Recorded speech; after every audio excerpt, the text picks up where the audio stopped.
Good afternoon. I'd like to welcome everybody to this pep talk this afternoon. Please mute yourself, but always show your video picture. Sign in your name, your Facebook account, or email address in the chat box. Please include names of companions attending with you. Use the chat box to ask questions and make comments while the pep talk is on. There will be group pictures at the start and end of the pep talk. Please show your faces in the video.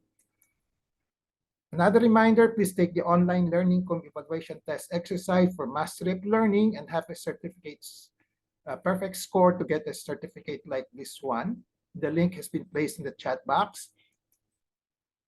Another reminder, obtaining 50 OLETE certificates will entitle one to a voucher for a free ROJoson telemedical consultation like this. Another request, please type in your feedback in the chat box during the open forum before we adjourn. Thank you. Let's now have a group picture taking before we start the pep talk proper.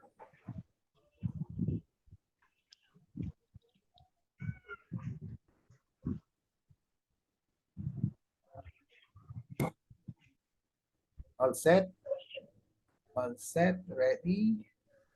1, 2, 1, 2, 3.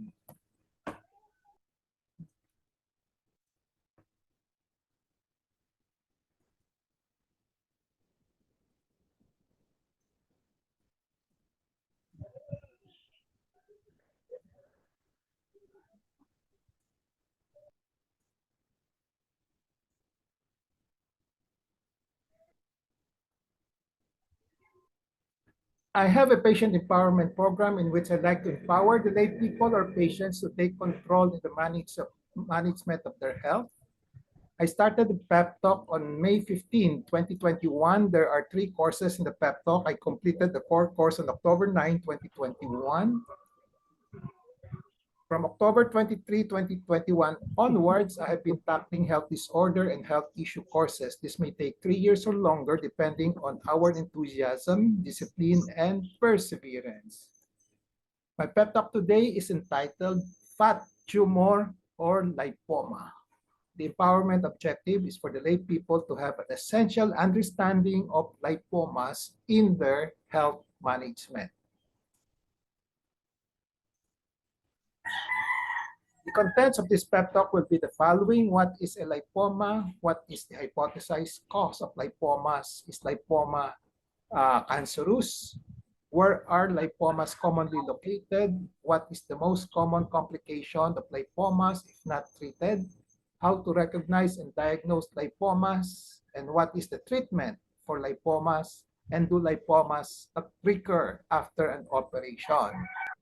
I'd like to have a disclaimer here. The talk will contain my thoughts, perceptions, opinions, and recommendations culled from experiences of other professionals as well as myself. Let's start with the first topic. What is a lipoma? A lipoma is a slow-growing, fatty tumor that's most often situated between the skin. So this shows the skin and the underlying muscle layer. Here, skin, muscle layer. It may be situated, sometimes it may be situated within the muscle layer, but oftentimes it's between the skin and the muscles. Okay. So it's quite superficial. The hypothesized cause of lipomas, okay, it's not, the cause is not fully understood. They tend to run in families, so genetic factors sometimes are likely play a role in their development. Is lipomas cancerous? No. Okay. No, lipomas are not cancerous. I repeat, when you have a lipomas diagnosis, it's not cancer. They are benign. However, there is such a thing as liposarcoma, which is a cancer arising from fatty tissue. So lipoma and liposarcomas are different. Lipoma are benign, liposarcomas are malignant. Okay. And fortunately, liposarcoma is rare, and lipomas are very common. Where are lipomas commonly located? They usually commonly occur in the neck, shoulders, balikad, back, abdomen, arms, and thighs. So anywhere where there is fatty tissues, lipomas can occur. Basta kung meron mga taba-taba dyan sa katawan natin, doon nanggagaling yung mga lipomas. How they form into a tumor, no, we don't know exactly the cause. What is the most common complication of lipoma if not treated? Usually, as I said, it's benign. It can increase in size, but usually very slow ang increase in size. And rarely does it cause any discomfort or pain. Rarely, but sometimes it does, especially yung mga malalaki na. No? How to recognize and diagnose lipomas? Usually, simple lang by inspection and palpation. So, titingnan lang yung itsura ng bukol at kakapain. So usually what we see is a bulge or tumor underneath the skin. So dapat walang sugat, walang lesion sa skin. So the bulge is beneath the skin. That's the first thing to remember. Kasi kung may sugat sa skin, ibang usapan na yon. No? Usually hindi siya lipoma. So the tumor can be of any size, merong maliliit, starting, or medyo malaki na, medyo matagal na. No? The consistency of the tumor, malambot, soft. Okay? Hindi siya matigas, very malambot. The tumor is solid and not cystic. When you say cystic, it contains fluid, pero yung lipoma, taba kasi, wala siyang fluid. I mean, it does not contain fluid. It's fully solid. Solid siya, medyo malambot lang. The tumor is usually not fixed to the overlying skin, okay, and the underlying tissue like the muscle and fascia. Usually, pag tinutulak-tulak natin, gumagalaw siya. Hindi siya nakadikit sa balat or doon sa ilalim ng sa mga muscles. Usually, hindi. No? So, what is the treatment for lipomas? Usually, watchful waiting lang, babantayan lang, especially if it's very small and if does not cause any discomfort or cosmetic problem. So, pwedeng bantayan lang kung maliit lang. No? So, kung nagkakaroon ng discomfort na, may cosmetic problem, then surgery can be done. No? So surgery is done if the lipoma is big and causing discomfort or cosmetic problems. Do lipomas recur after an operation? Yes, it may recur in the same spot where the operation was done, especially if they were not removed entirely by the surgeon, and new ones occurring on the adjacent areas. No? Kasi ito, buong field ng taba yun. So pag may naiwan ng konting bukol dun sa lipoma, mag-grow ulit yan. Or kaya kumisan, may umuulit na taba yung lipoma dun sa adjacent na normal fatty tissues. So lipomas can occur also in other parts of the body other than the original area where the lipomas was removed. Example, kung meron natanggal dun sa balikad ng lipoma, pwede magkaroon lipoma dun sa chest wall o sa kamay in other parts of the body. So, pwede mangyari yun. So, some images of lipoma, ito bulging on the back, no, sa shoulder blade. So, outlining the mass, ito, mas magnified picture. So, since malaki nito, usually tinatanggal. So, ito yung hiwa, and then ito yung kalalabasan, ito yung fatty tumor, no? Malaking-malaki, no? Well encapsulated, yung border malinaw, no? So parang talagang tumor, okay? And then natanggal naman lahat, no? Another picture, okay? Malapit sa breast, sa chest, no?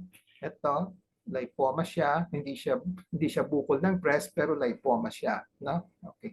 So any bukol near the breast, we have to differentiate it from baka galing sa breast or not galing sa breast, baka lipoma lang. Okay. Another picture, example, ito dito sa may armpit, meron din lipoma. Okay, ito, in-outline ko na, no? Makikita, ayun, no? So kung malaki yan, na-istorbo, tatanggalin lang yan. Madali lang tanggalin yan.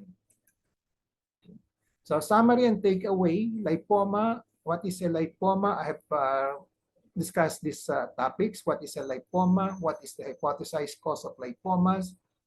Is lipoma cancerous? Where are lipomas commonly located? what is the most common complication of lipomas if not treated, how to recognize and diagnose lipomas, and what is the treatment for lipomas. And then, do lipomas recur after an operation? So these were the topics that I discussed. Takeaway in relation to patient empowerment: be always in touch with reliable medical information on lipomas. Knowledge is power, it gives power. Use the 4 Ks of patient empowerment: kaalaman, kakayanan, karapatan, and kapangyarihan to gain greater control over decisions and make better decisions on lipomas in your health management. So this ends my pep talk this afternoon. Okay. I hope I have empowered you, the lay people, to have an essential understanding of lipomas in your health management. So remember this picture: lipomas is between the skin and the muscle. It's arising from the fat tissues. So before we go to the question and answer portion, reminder, please take the online Learning Comb Evaluation Test exercise for mastery of learning and have a perfect score to get a certificate like this. 50 or letter certificates will entitle one to a voucher for ROJoson telemedical consultations. And then please type in your feedback in the chat box during the open forum before we adjourn. So let's now have a group picture taking.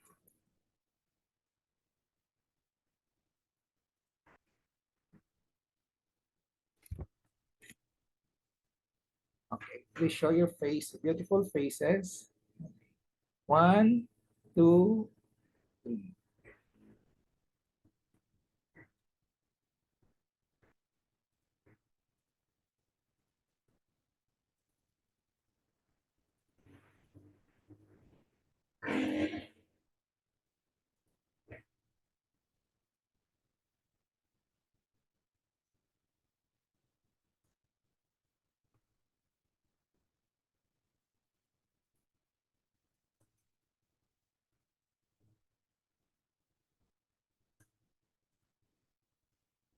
Okay.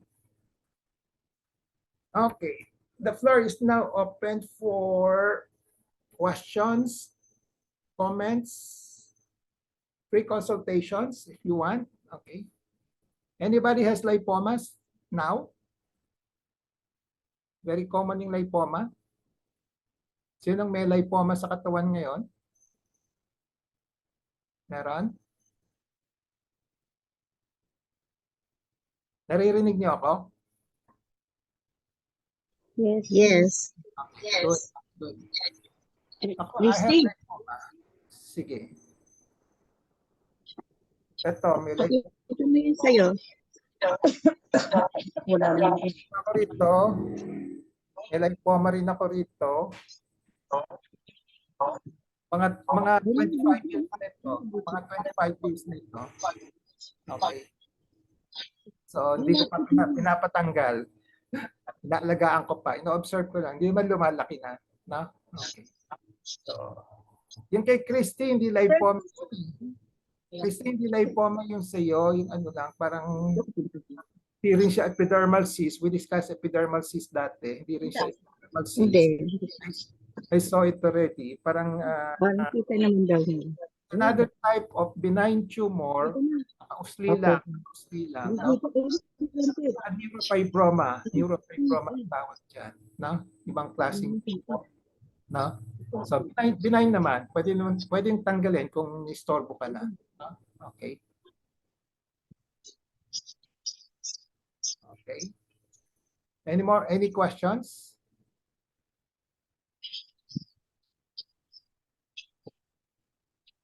Nothing at the chat box. Perla is about to ask a question, I think. Ito, Doktor. Narinig niyo po, Dok? Naririnig kita. Unmute yourself, Perla.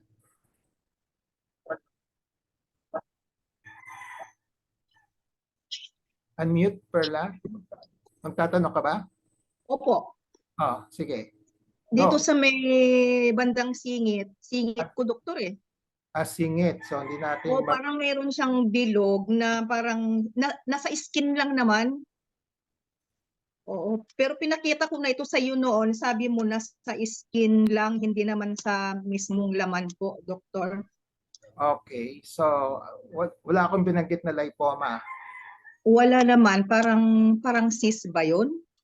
Pero Para- ngayon, parang may maliit pa, parang dalawa na, parang may maliit sa tabi niya. Oh, meron na sa tabi niya. Opo, Anong sinabi, maliit. anong sinabi ko sa'yo? Skin tag? Parang nasa skin naman yung kwan, parang gumagalaw-galaw naman, nasa skin lang eh. Doktor, pag ano, inobserbahan ko nga kung lumalaki, minsan parang kinapakapa ko. Okay. Baka skin tag.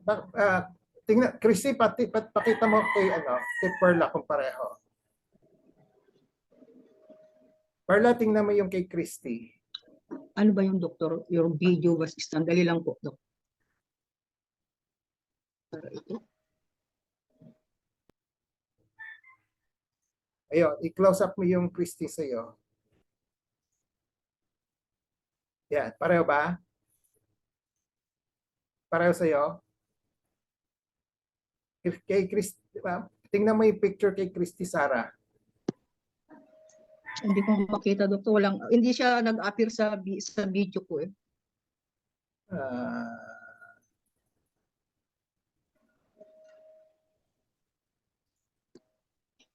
spotlight. Ayan. Yan. Ano nga, yan. Lagay mo sa gitna, sa camera. Yan, ganun ba? Yan. Oo nga, parang ganyan, doktor. Parang ganyan. Dito yan eh, nasa ano ko kasi. Dito ko sa loob ng ano. Pag kinapakapa ako, parang nasa balat lang naman. Ayun ba? Sa balat. Yeah, ito, yan. Nakita mo? Pareho ba? Opo, opo. Okay, kung gano'n, benign naman siya. Basta importante, hindi siya cancer. No? Number 2, kung naistorbo ka, tanggal natin. No? Okay. Ayun lang sabi niyo, doktor, kung gusto mong patanggal, pwede naman tanggalin niya. Yun ang sabi niyo po noon sa akin. Yeah, okay. Oo.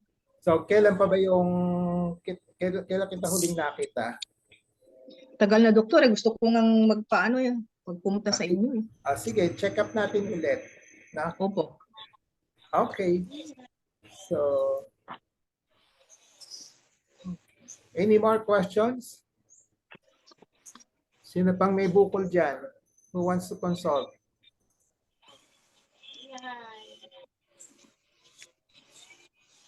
Medyo, lipoma, medyo madali lang yan. No? Epidermal cyst, ganun din, madali. No? So, pag may mga at least kung meron kayong mga bukol-bukol sa skin, saka sa yung tinatawag na soft tissue sa ilalim ng skin, alam na ninyo kung ano, no? Okay. So, hindi na kayo matatakot kagad, na? Okay. Opo. So, yung mga skin cancer, usually pangit itsura pangit ang itsura, no? Usually may mga sugat, may mga ulcerations, may mga parang kinakain yung balat.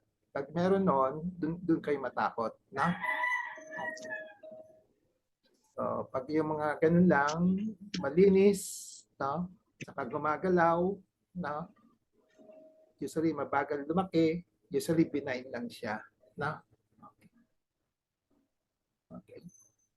So, any more questions?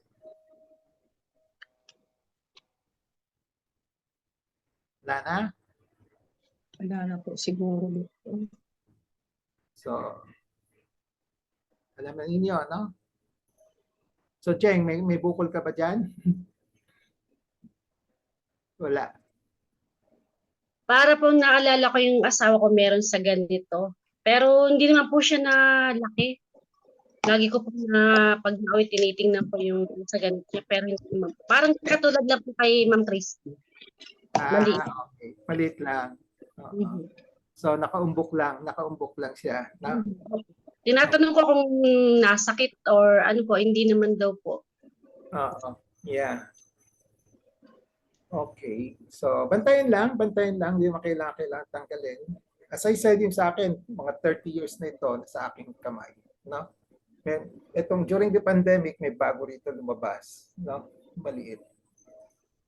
So, 1, 2, 3. Tatlo na yung bukol ko sa kamay ko. Tatlo na. Tatlo na, doktor. Tatlo na. Binabantayan ko lang. No? Okay. Any more? Maaga pa. Anymore. Shirley, any questions? Shirley? Wala po, Doktor. Wala, Shirley. So, sino pa? Si Phoebe. May question kayo ba, Phoebe? Phoebe? Wala. Phoebe, walang questions? Okay. Lorly. Lorly, meron? Ay, wala po doon. Wala. Okay. Ellen.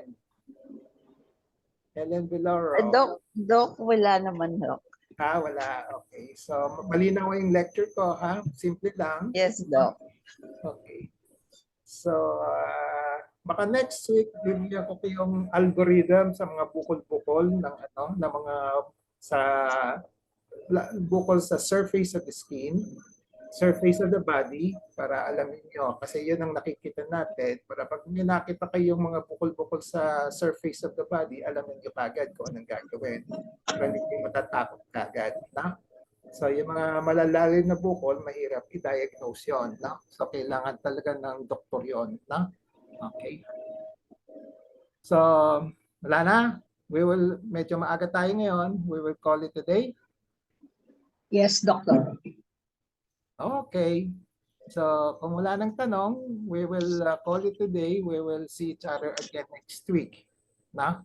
Okay? Sige. Bye-bye. Bye-bye.